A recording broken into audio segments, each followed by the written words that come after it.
Item ಯಾವುದೇ ಇರಲಿ try ಮಾಡಿ ಆಚಿ ಚಿಕನ್ ಮಸಾಲಾ. ಶಾಸಕ ಚಂದ್ರು ಲಮಾಣಿಯಿಂದ ಸಂಕಷ್ಟಕ್ಕೆ ಸಿಲುಕಿತ ಬಿಜೆಪಿ. ಚಂದ್ರು ಲಮಾಣಿ ಕಿಕ್ಔಟ್ ಮಾಡಂಗಿಲ್ಲ, ಇಟ್ಕೊಳ್ಳಂಗೂ ಇಲ್ಲ. ಪಕ್ಷದಿಂದ ಉಚ್ಚಾಟನೆ ಮಾಡಿ ಅಂತ ಕೆಲ ನಾಯಕರು ಸಲಹೆಯನ್ನ ಕೊಡ್ತಾ ಇದ್ದಾರೆ. ಆದ್ರೆ ಸಮುದಾಯದ ದೃಷ್ಟಿಯಿಂದ ಸದ್ಯಕ್ಕೆ ಬೇಡ ಅನ್ನುವಂತಹ ಮಾತುಗಳು ಕೂಡ ಕೇಳಿ ಬರ್ತಾ ಇದೆ.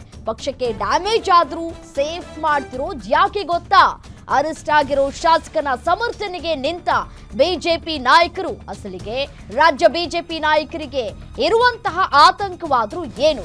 ಕಿಕ್ಔಟ್ ಸಭೆಯಲ್ಲಿ ಚಂದ್ರು ಲಮಾಣಿ ಸೇಫ್ ಮಾಡಿದ್ಯಾಕೆ? ಸಭೆಯಲ್ಲಿ ಕೊನೆಗೆ ರಾಗವನ್ನ ಬದಲಿಸಿದಂತಹ ಬಿಜೆಪಿ ನಾಯಕರು ಡ್ಯಾಮೇಜ್ ಬದಿಗೊತ್ತಿ ಸಮುದಾಯದ ಜಪ ಮಾಡ್ತಾ ಇದ್ದಾರೆ ನಾಯಕರು.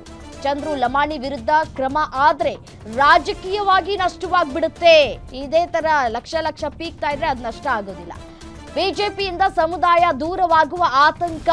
ಹೀಗಾಗಿ ಚಂದ್ರು ಲಮಾಣಿಯನ್ನ ಸೇಫ್ ಮಾಡಿದ್ರ ನಾಯಕರು.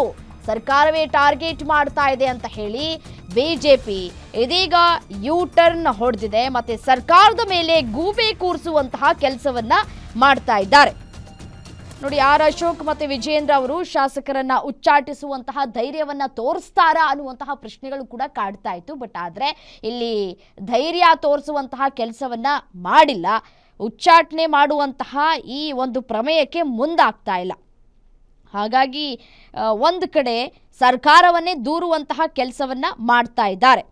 ಈಗಾಗಲೇ ಕಾಂಗ್ರೆಸ್ ಈ ಒಂದು ವಿಚಾರವನ್ನು ದೊಡ್ಡ ಮಟ್ಟದಲ್ಲಿ ಬಳಸ್ಕೊಳ್ಳೋದಕ್ಕೆ ಒಂದಷ್ಟು ತಯಾರಿ ನಡೆಸ್ಕೊಳ್ತಾ ಇದೆ. ಅಧಿವೇಶನದ ಅಥವಾ ಈ ಮುಂಬರುವ ಚುನಾವಣೆಗಳಲ್ಲಿ ಈ ಒಂದು ಲಮಾಣಿ ಅರೆಸ್ಟ್ ಪ್ರಕರಣವನ್ನು ಬಿಜೆಪಿಗೆ ಮುಳುವಾಗಬೇಕು ಅನ್ನುವಷ್ಟರ ಮಟ್ಟಿಗೆ ಒಂದು ಕಡೆ ನಾಯಕರು ತಯಾರಿ ಮಾಡ್ಕೊಳ್ತಾ ಇದ್ದಾರೆ.